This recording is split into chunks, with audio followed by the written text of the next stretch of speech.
Hi అండి, అందరికీ నమస్తే. Welcome back to our channel. మనం లైనింగ్ బ్లౌజ్ కానీ ప్లెయిన్ బ్లౌజ్ కానీ ఎంత టైం పడుతుందని చెప్పనని కొందరికైతే డౌట్ ఉందండి. ఈ వీడియో దానికోసమే చేస్తున్నాను. ప్లెయిన్ బ్లౌజ్కి అయితే మీరు ఎంత అంటే మామూలుగా స్లోగా కుట్టే వాళ్ళకి కొంచెం ఫాస్ట్గా కుట్టే వాళ్ళకి డిఫరెన్స్ ఉంటుంది కదా. మీరు ప్లెయిన్ బ్లౌజ్ కుట్టేటప్పుడు టైం ఎంత పడుతుంది అనేది మామూలుగా మీరు చూసుకోండి.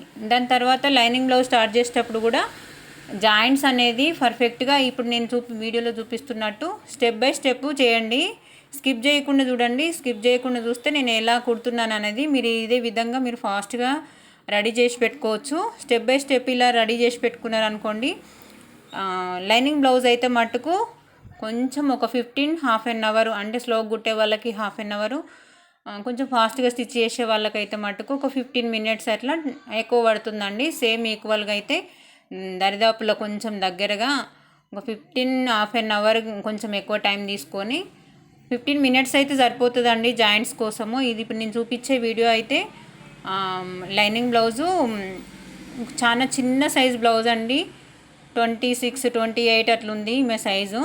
ఆ సైజ్ బ్లౌజ్ మీకు స్టిచ్ చేసి చూపిస్తున్నాను. కొంచెం హెవీ సైజు 36, 40 సైజు బ్లౌజులు అయితే వాటికి మాత్రం జాయింట్స్ వీటితో పాటు ఇప్పుడు నేను ఈ జాయింట్స్ కాకుండా మామూలుగా అతుకులు పడతాయి కదా, ఆ అతుకులకి మనం వేసేసుకొని ఇట్లా జాయింట్ చేసి పక్కకు పెట్టుకుంటే బ్యాక్ పార్ట్ ఒకటి, ఫ్రంట్ ఒకటి, షేప్ బెల్ట్ ఒకటి, హ్యాండ్స్ ఒకటి, ఇవన్నీ రెడీ చేసి పక్కకు పెట్టేసుకొని మళ్ళీ నెక్స్ట్ ఏంటిది మనం నెక్ పీస్ అంటే మామూలు నెక్ వేస్తే మట్టుకి లైనింగ్ క్రాస్ పీసులు కట్ చేసి పక్కకు పెట్టుకోవాలి.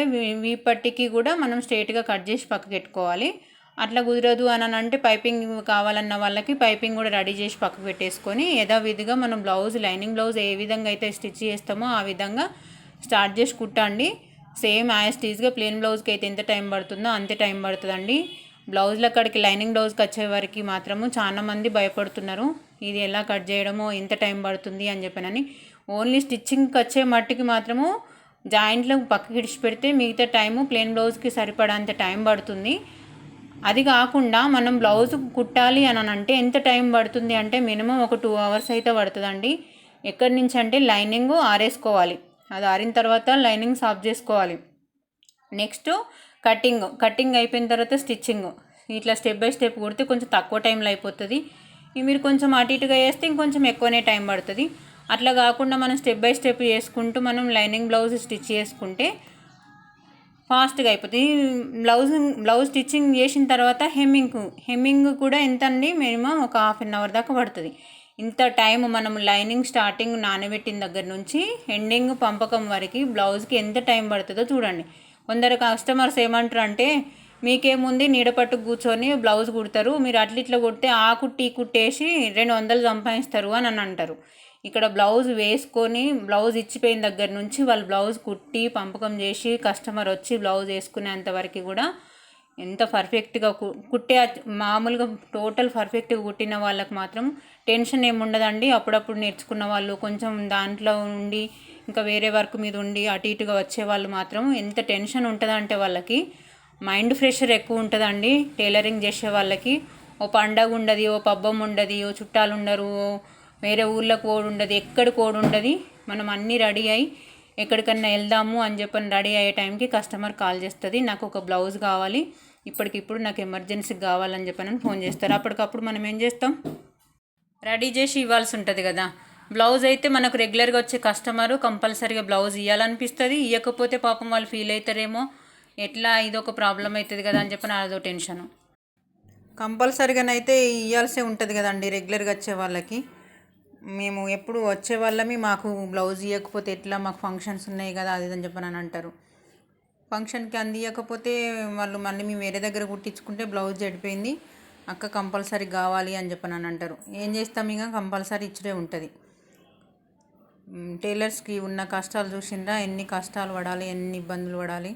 ఆ బ్లౌజ్ కుదరకపోతే కొంచెం మనం 10 రూపాయల వస్తువు తీసుకొచ్చినా కానీ నేను 100 రూపాయల బ్లౌజ్ పీస్ తెచ్చినా మీరు ఖరాబ్ చేసిర్రు అని చెప్పనని ఒకరితో పాటు ఒక్కరితోని వాళ్ళు చెప్పకుండా ఊకోకుండా ఇంటి దగ్గర కూర్చున్న వాళ్ళు ఏం చేస్తారు, 100 మందికి చెప్పుకొస్తూనే ఉంటారు. ఒకరికి ఏం బ్లౌజ్ జడగొట్టింది. ఎట్లా అనంటే అట్లే ఉంటుంది. అందు గురించి అని చెప్పి కొంచెం కుట్టేటప్పుడే మనం శ్రద్ధ పెట్టి కుట్టినాం అనుకోండి నీట్గా ఉంటుంది, పర్ఫెక్ట్గా ఉంటుంది. వచ్చిన కస్టమర్ మళ్ళీ మళ్ళీ రావాలనేటట్టుగా కుట్టాలి. కొలత బ్లౌజులు వేరే టీమ్ అని దగ్గరికి తీసుకొచ్చినా కానీ మనం కుట్టిన బ్లౌజ్ మన దగ్గరికి వచ్చేటట్టు చూసుకోండి. ఇలా స్టిచ్ చేయండి. స్టిచ్ చేసి పక్కకు పెట్టుకోండి, పర్ఫెక్ట్గా ఉంటుంది. చూడండి, ఇప్పుడైతే నేను జాయింట్స్ అన్నీ చేసుకొని పక్కకు పెట్టుకున్నా. బ్యాక్ పార్ట్ అయిపోయింది. ఇదైతే ఫ్రంట్. ఈ వీడియో కనుక నచ్చినట్టయితే లైక్, షేర్ అండ్ సబ్స్క్రైబ్ అండి. ఇట్లాంటి చిన్న చిన్న టిప్స్ అయితే మీకు షేర్ చేస్తూనే ఉంటా. లైక్ చేయడం మాత్రం మర్చిపోకండి. లైక్ కంపల్సరీ కొడితేనే కదా వేరే వీడియోలకి మనకు